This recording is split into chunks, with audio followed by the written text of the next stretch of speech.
Hello, this is English Val, welcome. Today we're going to talk about the good, the bad, when to use these words, when not to use them, and what words you can use instead. The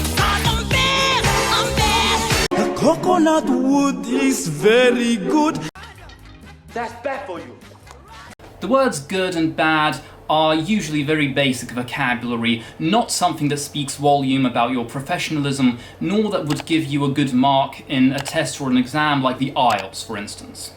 If you're talking about someone like a bad person, well, you need to be more specific about what makes them bad. They could be, for example, greedy, or if they have or show no compassion for others, they could be ruthless or selfish, or if they are the kind of bad guy in a movie or in a story, they could be called the villain.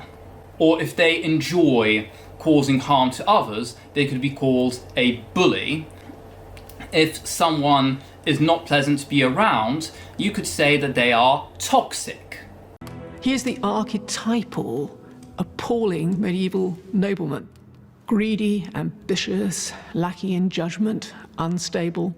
She's been accused of being a complete bully on and off the set, and her toxic workplace environment goes against her well-known slogan of "be kind to one another." I'm a mean, impatient, selfish man. For actions where pain and suffering is willfully caused to others, there's the word cruel. That was very cruel, Karen. The rumors are terrible and cruel, but honey, most of them are true. There's also the word vile. Here in the Tower of London 500 years ago, a crime was committed that was so vile it continues to haunt us even to this day. For something that is so unpleasant or bad that it shocks you, you can use the word appalling. For example, you can say, "We heard the appalling news of the earthquake." Men at war who were ordered to do appalling things. A synonym is atrocious. You can also say the atrocities of war. The killings were indeed atrocious and cruel in that they were extremely wicked, shockingly evil, vile, and with utter indifference to human life. The word wicked is a tricky one because it can be used both ways. It could be used to describe an evil character in stories, or in teenager slang, it can be used as something that is very cool. Wicked. If some people have a conflict going on between them, you can say that they have bad blood between them. These two cities had bad blood between them, as they had already fought against each other on a number of occasions.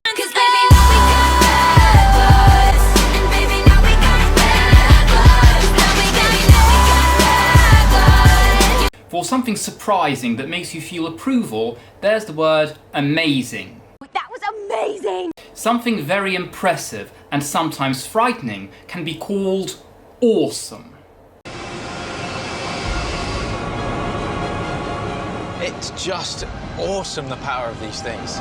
If you're talking about a bad movie, you'd better say what exactly you think makes it bad, like bad acting, or a predictable script, or confusing, or boring. It is as atrociously bad as any space movie that was ever done. It's so bad, it's tragic comic.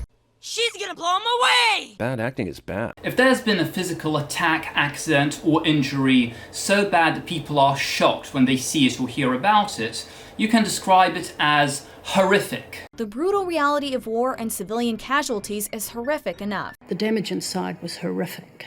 For anything horrifying or unpleasantly shocking, there's the word horrendous. She was covered in blood. Jose had a shotgun blast to the back of his head, blood everywhere. There was brain matter on the ceiling, on the windows. It was really horrendous. For things that are meant to harm people or upset them, there's the word malicious, which comes from the French word for bad, mal. I'm malicious, mean and scary. When we're talking about the best person or thing of a particular kind, we might encounter the phrase crème de la crème, which comes from French, but nevertheless you can encounter that in English too. This is 1A. Reserved for the crème de la crème. Absolutely. If there's bad or terrible news, you can call it grave news. I bring further grave news, Your Grace. If someone is well known for doing something bad, they could be called notorious or infamous. These disappearances are the work of notorious mass murderer Sirius Black. The tiger shark. It's one of the most dangerous animals in the world, infamous for attacking surfers in Hawaii and Australia. Children who are doing something bad or are not at their best behaviour can be called naughty. Sometimes you have to be a little bit naughty. Things that are unpleasant to see, experience or feel can be called nasty. The nasty, nasty witch. Seriously unpleasant things or experiences could be described as terrible. So the heathen gods placed upon the gold a terrible curse. A terrible meeting. Total time waster. Sounds bad. Yeah, not good.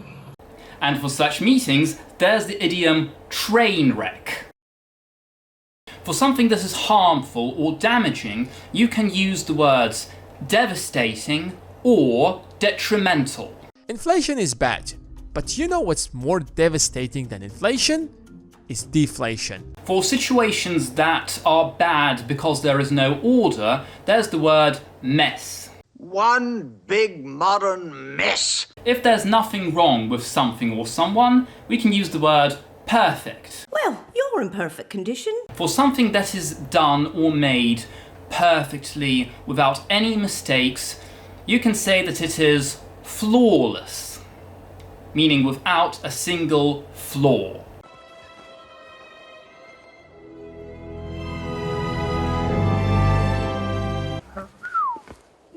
Flawless. If something inspires delight, pleasure, or admiration, you can say that it's wonderful. Isn't he great? He's not finished yet. He's wonderful. He's perfect.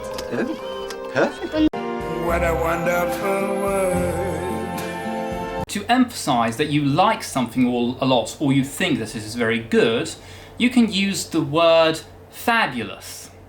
Fabulous food, fabulous wine. It all needs to be Fabulous. exactly. For things that are beautiful and therefore pleasing to look at or listen to, you can use the word lovely. Why, Hermes, they're lovely. If someone is very good or skillful at something, you can say that they are brilliant at it. Now, Richard is brilliant at decisive problem solving. That's what makes him such a great soldier. If something shocks you, either in a positive or a negative way, you can say that it is eye-watering. It's a menace, this choking, eye-watering smog. It's just eye-watering just how smart and aware these people are. For any food that is very good, there's the word delicious or mouth-watering. For something that is unpleasant in that it is revolting or gross, we can use the word disgusting. That's disgusting! For things that are not pretty, there's the word ugly, and to emphasize that, you could say ugly. Boy, that corgi is ugly. Man, I hate lions. So pushy and hairy and stinky. And man, are they ugly. Well, it's the ugly truth.